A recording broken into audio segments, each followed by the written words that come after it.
Cepat yuk. Wahyu 16 ya. Ayat 12. Dan malaikat yang kena menumpahkan cawanya ke atas sungai besar, sungai Efrat, lalu keringlah airnya supaya siaplah jalan bagi raja-raja yang datang dari sebelah timur. Dan aku melihat dari mulut naga dan dari mulut binatang dan dari mulut nabi palsu itu keluar 3 roh najis yang menyerupai katak. Itulah roh-roh setan yang mengadakan perbuatan-perbuatan ajaib dan mereka pergi mendapatkan raja-raja di seluruh dunia untuk mengumpulkan mereka guna peperangan pada hari besar, yaitu hari Allah yang Maha Kuasa. Perang dunia pertama sudah ada, perang dunia kedua sudah ada. Perang dunia ketiga, Harmagedon. Mari kita lihat, entah kenapa, entah siapa yang mulai, tapi ini sudah terjadi. Setiap orang mau foto, 1, 2, 3, ceklik. Jadi selesai di angka 3. Entah siapa yang mulai, saya nggak tahu. Mau mulai, siap, mau lari, hitungan ketiga ya, 1, 2, 3, lari. Entah siapa yang mulai duluan, tapi itu selalu terjadi. Dari barat sampai ke timur, selalu begitu. 1, 2, 3, mulainya di angka ketiga. Atau berakhir hitungan itu di angka ketiga, dan baru terjadi permulaan. Oke, akhirnya dimulai angka ketiga maksudnya. Perang dunia pertama oke, perang dunia kedua sudah oke, tinggal perang dunia ketiga, habis. Perang dunia keempat sih ada. Nah, tapi ya ini bukan sekarang, nanti. 1000 tahun damai ada perang Gog dan Magog. Oke, ini saja dulu. Mari kita baca ayat 16. Lalu ia mengumpulkan mereka di tempat yang dalam bahasa Ibrani disebut Harmagedon. Wahyu 9, ini dia jumlahnya. Wahyu 9 kita baca, jumlah yang terkumpul. Jadi begini saudara, jadi pada saat ada 4 malaikat yang mau hancurkan bumi, stop. Kata suara, aku meteraikan dulu hamba-hamba Allah, 144.000 orang Israel dan tak terbilang banyaknya, termeterai. Oke. Lalu kemudian Wahyu 9 menyebut begitu. Ayat 13. Lalu malaikat yang keenam meniup sangkakala dan aku mendengar suatu suara keluar dari keempat tanduk mesbah emas yang di hadapan Allah. Dan berkata kepada malaikat yang keenam yang memegang sangkakala itu, lepaskanlah keempat malaikat yang terikat dekat sungai besar Efrat itu. Maka dilepaskanlah keempat malaikat yang telah disiapkan bagi jam dan hari, bulan dan tahun untuk membunuh sepertiga dari umat manusia. Dan jumlah tentara itu ialah 20.000 laksa pasukan berkuda. Aku mendengar jumlah mereka. 20.000 laksa. Laksa itu 10.000. 20.000 dikali 10.000. 200 juta. Bagaimana cara mereka? Ingat ini yang ngomong Yohanes yang hidup di zaman dulu. Maka demikian aku melihat dalam penglihatan ini kuda-kuda dan orang-orang yang menungganginya. Mereka memakai baju zirah, merah api dan biru dan kuning belerang warnanya. Kepala kuda-kuda itu sama seperti kepala singa. Dan dari mulutnya keluar api dan asap dan belerang. Jadi pembuatnya ini adalah keluarnya asap dan belerang. Api. Oleh ketiga malapetaka ini dibunuh sepertiga dari umat manusia. Yaitu oleh api, asap dan belerang yang keluar dari mulutnya. Yohanes cuma lihat. Kagak ngerti apa ini. Tapi gila. Waduh. Yang dia cuma lihat asap belerang. Kayak payung kan kalau bom atom turun. Dia cuma nulis. Dibunuhnya cuma asap, api, dan belerang. Gak ngerti apa.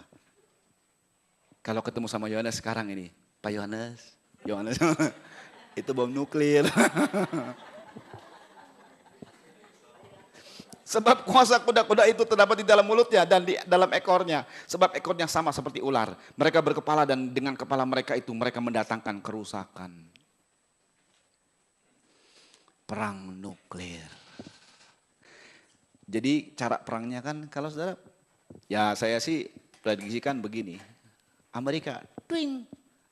Lihat dulu koordinatnya. Indonesia dapat. Indonesia ada nuklir nggak?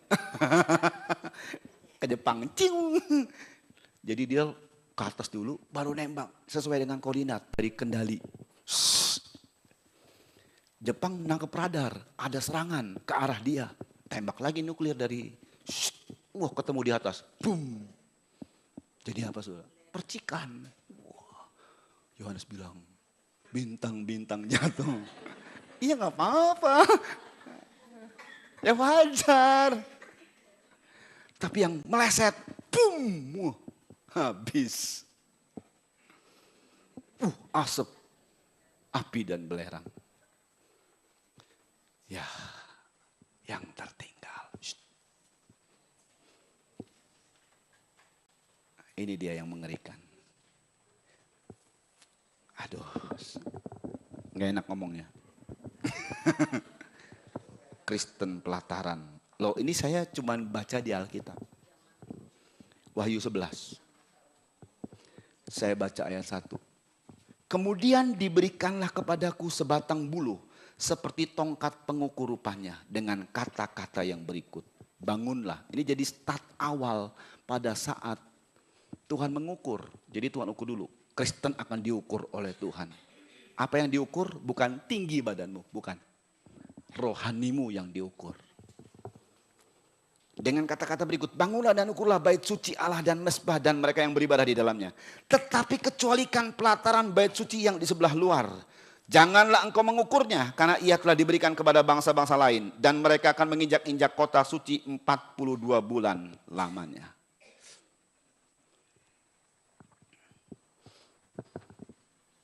Keturunan yang lain. Nanti kita lihat untuk kasus Kristen pelataran. Jadi ini yang tertinggal, 42 bulan lamanya diberikan kepada antikris untuk menginjak-injak pelataran, Kristen pelataran. Keturunan yang lain kita baca, ini yang paling mengerikan lagi. Wahyu 12 ayat 17. Karena bukan saya yang ngomong, ini saya cuma baca saja. Wahyu 12 ayat 17. Mengerikan pisan. Maka marahlah naga itu kepada perempuan itu. Jadi pada saat naga itu jatuh ke bumi, sebenarnya ada urutan kisahnya. Oke, tapi panjang nanti menjadi timbul pertanyaan lagi yang baru.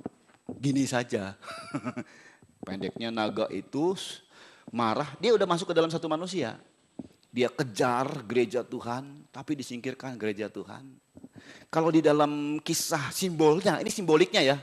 Dia kejar gereja Tuhan. Lalu pada saat dikejar, datang bumi menolong gereja Tuhan. Nah, saya kasih tahu sama saudara. Dalam pemikiran kita, naga itu dari mulutnya keluar apa? Api. Sorry, itu Musa dan Elia yang keluar api. Naga bukan. Kita menyebut aslinya naga mengeluarkan air. Loh, ini Alkitab yang bilang, bukan mitos, ini Alkitab. Mengeluarkan air. Air itu ada arus. Jadi gereja akan dibawa arus keduniawian. Tapi kemudian bumi menelan air itu. Gereja diterbangkan. Jauh dari mata ular. 1260 hari. Berapa itu? 3,5 tahun. 1 masa, 2 masa dan setengah masa. 3,5 tahun. Gereja marah. Ini udah hari kan? Naga itu marah. Dia cari keturunan yang lain, dapat. Maka marahlah naga itu kepada perempuan itu. Lalu pergi memerangi keturunannya yang lain. Yang menuruti hukum-hukum Allah. Dan memiliki kesaksian Yesus. Jadi kalau saudara hanya punya 2 saja. Memiliki kesaksian Yesus dan menuruti hukum Allah. Maka bisa tertinggal. Saya buktikan lagi. Wahyu 20 ayat 4. Wahyu 20 ayat 4. Perhatikan. Lalu aku melihat tahta-tahta dan orang-orang yang duduk di atasnya. Kepada mereka diserahkan kuasa untuk menghakimi. Aku juga melihat jiwa-jiwa mereka yang telah dipenggal kepalanya karena kesaksian tentang Yesus. 1. Dan karena firman Allah. 2. Yang tidak menyembah binatang itu dan patungnya. Berarti mereka yang masuk 3,5 tahun antikris nih. Pada dahi dan tangan mereka. Dan mereka hidup kembali dan memerintah sebagai raja bersama-sama dengan Kristus untuk masa 1000 tahun. Jadi memang dapat kesempatan. Yang tertinggal dapat kesempatan. Bisa hidup 1000 tahun. Bisa bersama dengan Yesus lagi. Tapi harus dipenggal kepalanya. Harus mengalami penyiksaan. Dan harus menanggung dengan darahnya sendiri. Sebab darah Kristus anugerahnya tertutup pada 3,5 tahun kedua. Jadi kalau selamat di 3,5 tahun kedua dengan darahnya sendiri. Oke. Lihat, ini tabernakel. Ini disebutnya kan rumah bait suci. Bait suci tidak lepas dari tabernakel. Di bait suci Salomo ada 3 daerah. Pelataran atau halaman, ruangan suci, dan ruang maha suci. Nggak boleh lepas. Itu pola yang dari Tuhan. Jadi bait suci harus mengikuti tabernakel. Sedikit saya sharingkan. Daud pernah tidak mengikuti tabernakel. Dia bawa tabut dengan kereta lembu, kereta dengan ditarik lembu, kayak orang Filistin.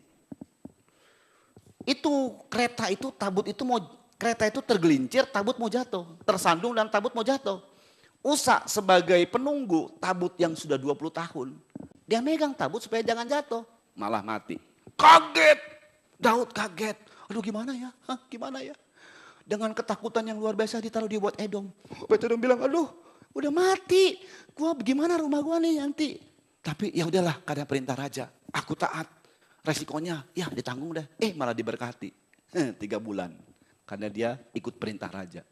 Ketakutan saudara.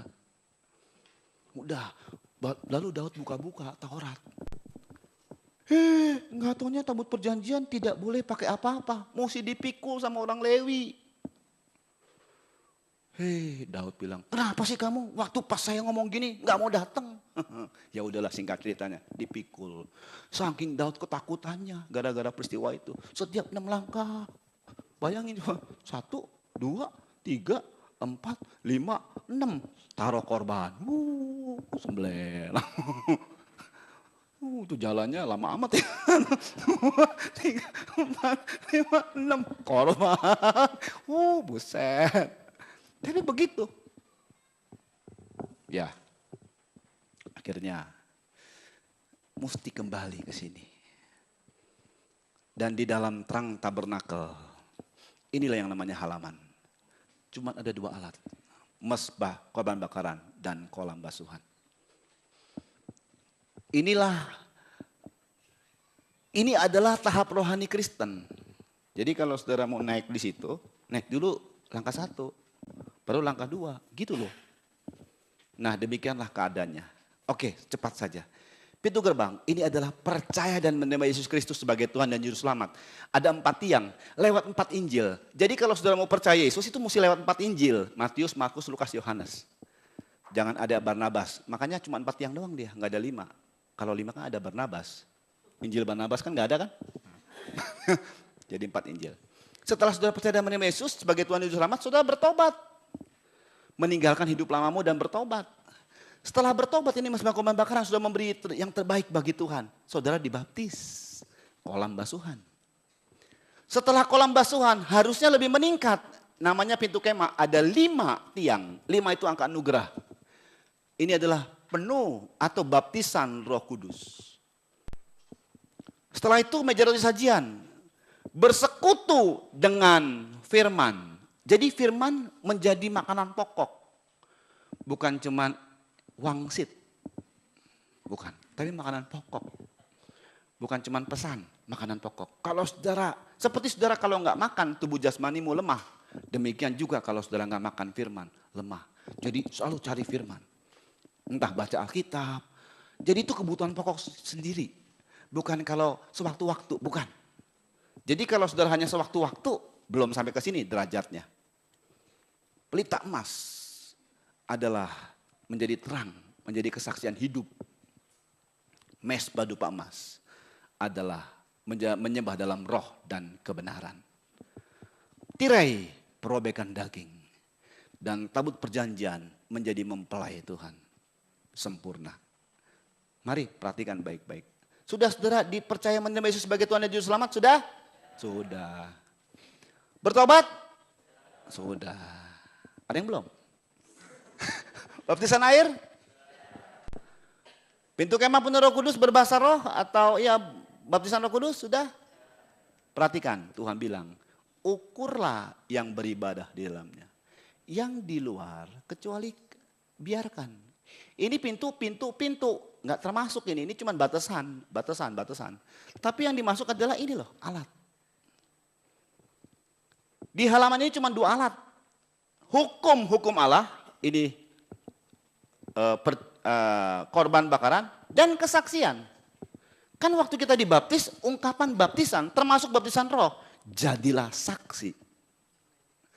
Jadi untuk hari terakhir, kalau sudah dibaptis air dan baptisan roh, titik di situ saja bisa tertinggal.